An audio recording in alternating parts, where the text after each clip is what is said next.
I sometimes feel like an archaeologist.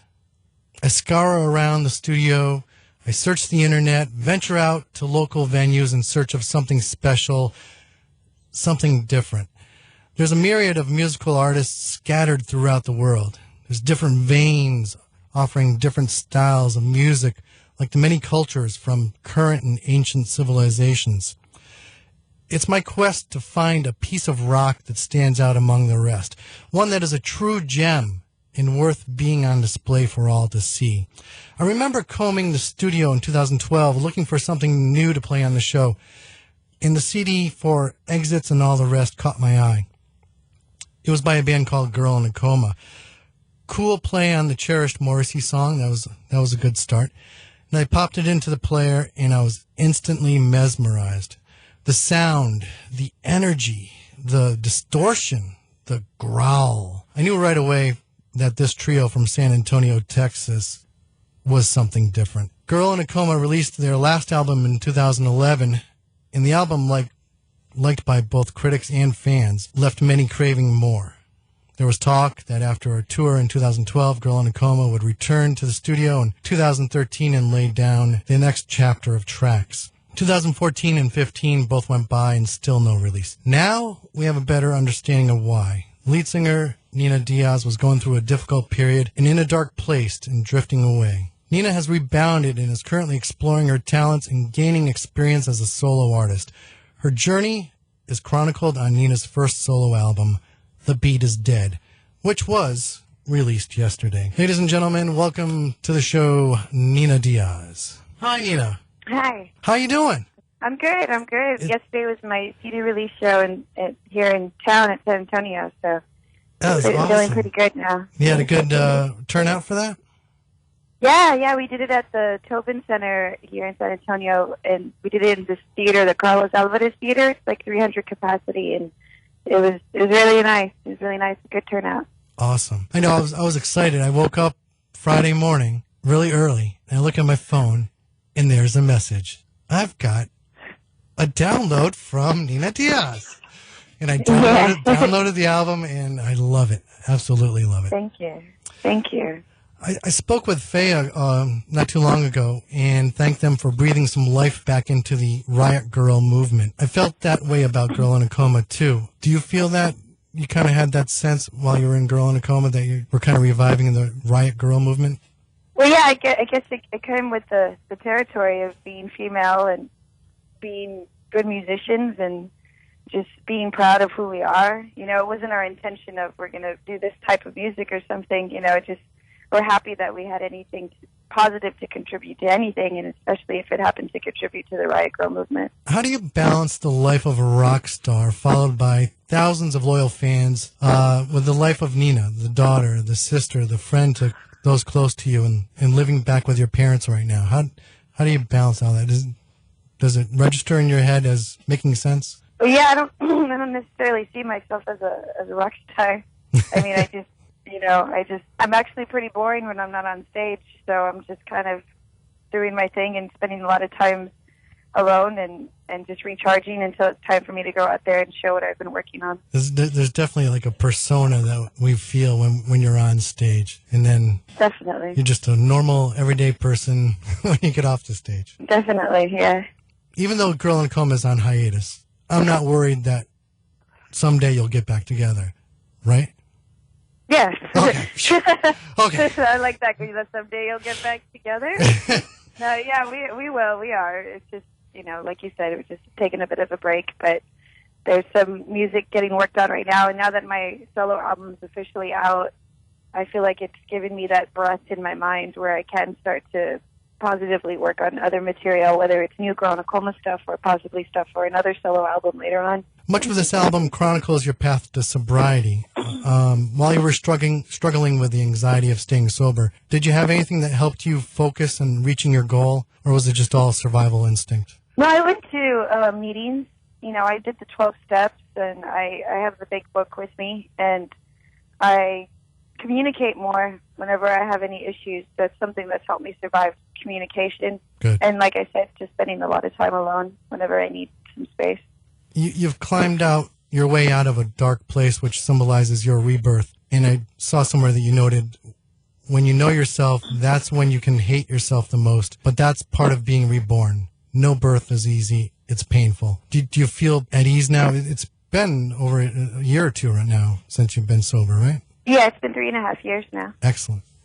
And I do feel that the more that I get sober, the longer I'm sober, the crazier I actually seem, because those natural things come out in you that you had when you were a young person. Just that imagination can naturally come out again. And then also some emotions that you feel like, oh, I have to understand these now because there's no way to hide from them. So it is a different type of process, but I think it's something people should try sometime if they feel like it. Yeah. You'll definitely learn a thing or two about yourself.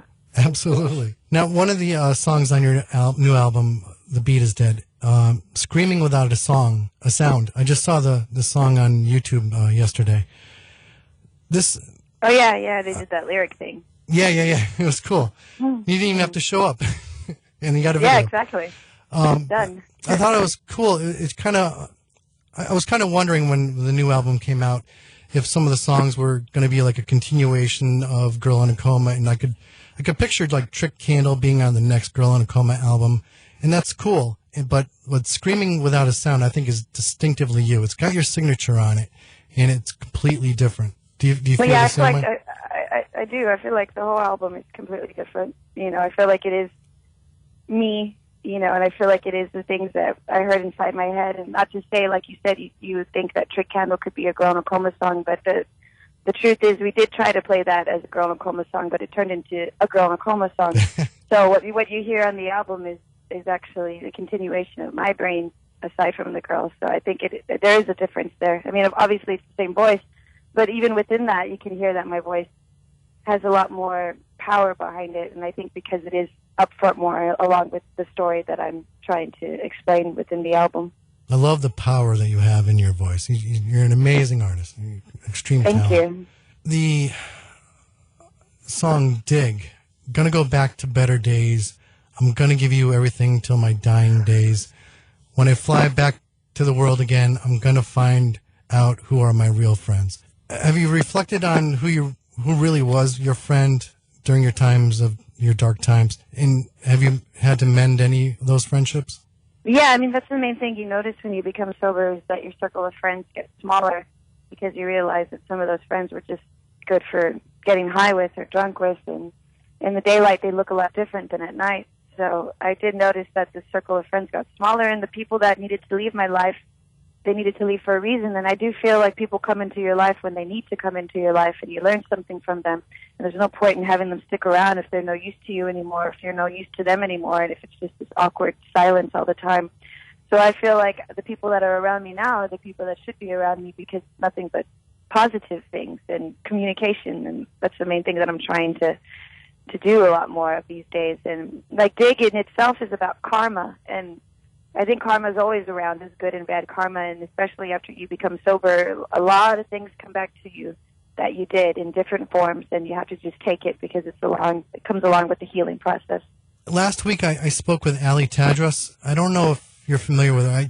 I brought her up I brought you up in conversation off the air and mentioned that I was going to interview you as well, and that you're from San Antonio, and she spent some time in San Antonio. She mentioned that she's heard of you. She's never met you, but she said to mention Enrique from The Current, I think. Oh, yeah. Enrique, yeah, he's my friend. And she said she really admires your music. Oh, that's great. Yeah. What's her name, Helen? No, Ali Tadros. Ali Tadros. Yeah, cool. She's kind of out of New York now, I believe, but she's all over the place. She's all over the world. Do you see yourself going on tour outside the United States for this album? Yeah, I'd like to. I mean, as you know, growing up in Coma, I had the pleasure of going overseas a few times, once with Morrissey, and then a couple of fun shows that we did overseas. And something in Poland, right?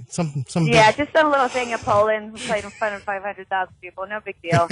But I do hope to be able to go overseas with this album. I hope to take this album as far as it wants to go, as far as it can take it.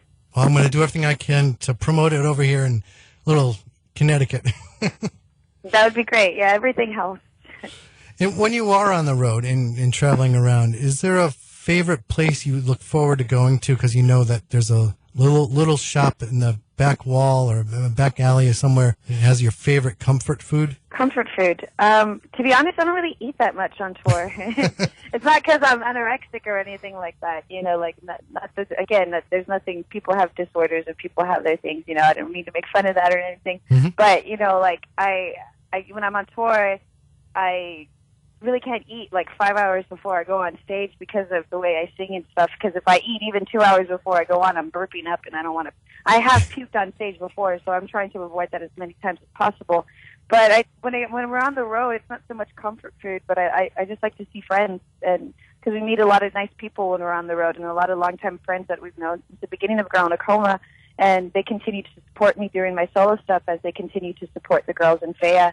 So that's the main thing I always look forward to when I go on tour, is to hook up with those friends that I only see whenever I am on tour. Food is great, but there's no greater comfort than the comfort you feel amongst friends. Definitely. There you go. That's what I meant to say. With thousands of fans who love you out there, and while you continue to make music, and it's so easy to reach out to your fans like, through social media and Facebook and all these other things. Hope that if you ever do find yourself in a bumpy road in the future, I hope you get a chance to reach out to your fans, and hopefully they can give you some comfort as well. Oh, yeah, they do all the time. I mean, that's the thing with the social media stuff is I've never been one for the social media things. Usually that was Fonny, you know, Fonny and Jen, they did all that stuff, and now within my solo stuff, I have to do it. And there's some days where I don't even want to pick up my phone because I just feel like I want to be part of here of where I am, but then I'm like, no, this is a part of it, though. And it's not because I don't want to see what the fans say, but because sometimes there's just so much going on the social media things. It's just crazy. But I do focus on the positive stuff that I see there, and I do reach out to people as many times as I can, especially if they reach out to me about them having their own struggles within addictions or anything. I try to give any advice that I can give. That's great. Nina Diaz just released yesterday. I'm sure it's like just inches away from being at the top of the charts. The Beat is Dead. Oh. The Beat is Dead. I love it, and I'm going to continue to play it on and over and over again. Thanks, Nina. So thanks for taking the time to talk with us. Nina Diaz just released her debut album, The Beat is Dead.